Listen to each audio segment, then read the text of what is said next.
Nostradamus a suscité beaucoup de controverses en raison de ses prophéties, et notamment quand des événements importants sont produits dans le monde. Voici un aperçu de ce personnage en 5 questions. Qui était Nostradamus? Nostradamus est également appelé Michel de Notre-Dame ou Nostre-Dame. Il était un astrologue et médecin français.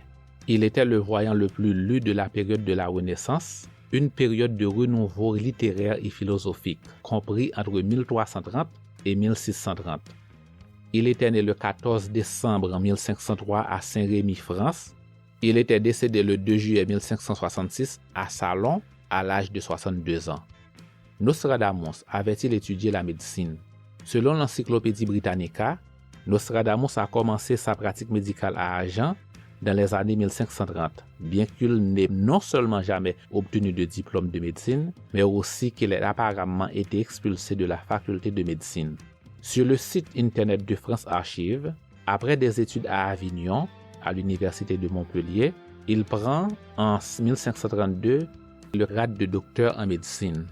Selon d'autres sources, son expulsion aurait été temporaire pour avoir pratiqué une médecine qualifiée de métier manuel, ce qui était interdit par les statuts de la faculté.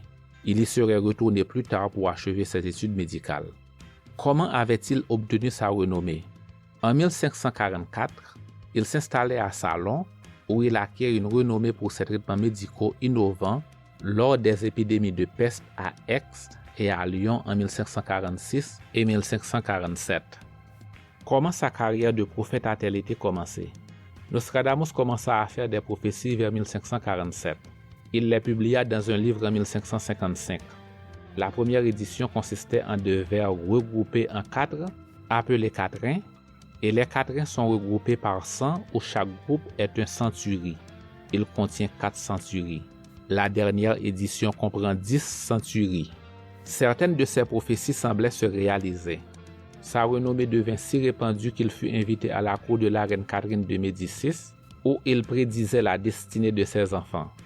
Il était nommé médecin et conseiller royal par Charles IX en 1564. Comment les prophéties de Nostradamus sont-elles reçues à travers le temps? Les prophéties de Nostradamus ont fait l'objet de nombreux commentaires. Contrairement à la croyance populaire, elles n'ont jamais été condamnées par la congrégation de l'Index, l'organisme mis en place par l'Église catholique romaine pour l'examen des livres et des manuscrits. En raison de leur style et de leur contenu énigmatique, ces prophéties ont continué à créer de nombreuses controverses. Ceux qui y croient considèrent certains événements historiques comme étant la réalisation de certaines de ces prophéties, tandis que pour eux d'autres le seront à l'avenir. Merci d'avoir suivi ce titre.